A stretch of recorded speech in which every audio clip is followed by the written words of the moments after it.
Welcome back for the last segment. Of course, you didn't go anywhere. I did. I would like to introduce you to my two guests. Here I have the harmony that we did the steam reset on through the whole video that you've been with me. This guitar I did about 3 months ago. The reason I brought this one is, this is fresh. I can play it and you can think in your mind, yeah, but how long will it last? We really don't know. But I do know that steam did the trick.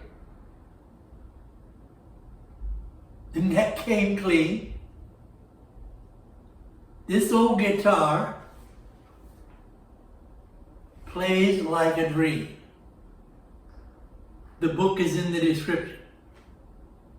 That tracks. Well, anyway, let's get back to this. What we have here, I want to talk about a couple little things. Issues that I noticed. These issues didn't come to me till after when I was putting the strings on. That's when I started to notice it. There is a bit of a blistering here. You can't see it in the video. I'm going to pull up here. Maybe you can. No, I don't think you can see that in the video. It's very tiny, but it's there. And I wanted to draw attention to it because I surely wouldn't want you to think I'm hiding something from you. The other issue is when I went to put strings on it, I took it out, took it over to my workbench, and I had it like this looking at the back. And I looked on the floor, and there was a fret. This fret fell out. That would be the 12th, 13th, 14th fret fell out. I know it was the steam that did it. When we work on guitars and remove the neck, we drill 2 little holes at the 14th fret and put steam down into it to melt the glue. And, well, I melted the glue that held that fret in. So I put it back in. She plays good. There isn't a problem there. I glued it back in place. But show you how she plays.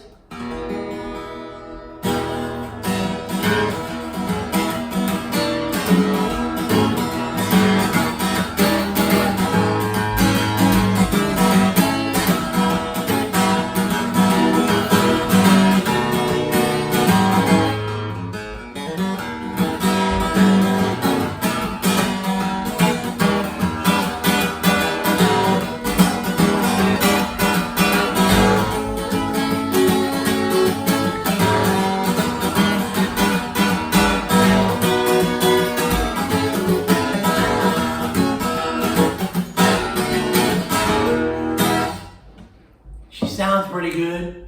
And these are brand new strings, so she might be stretching a little. So moving along, let's take a look at this guy. This one also has strings that were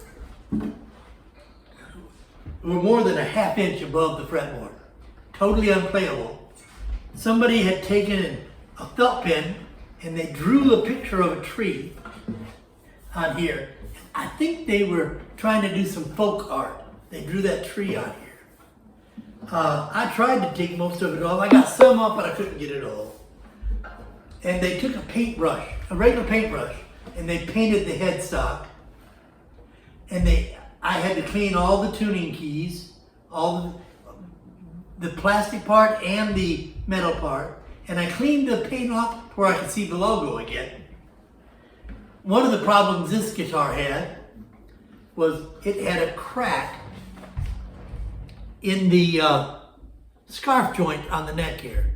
It had separated.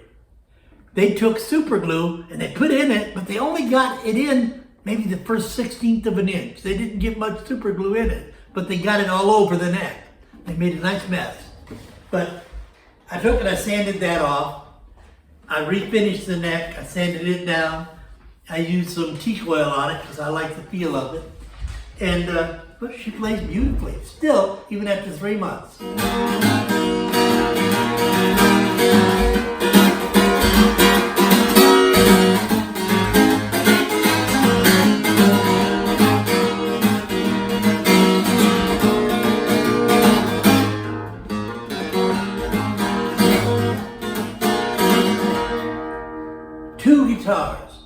saved that would not have been.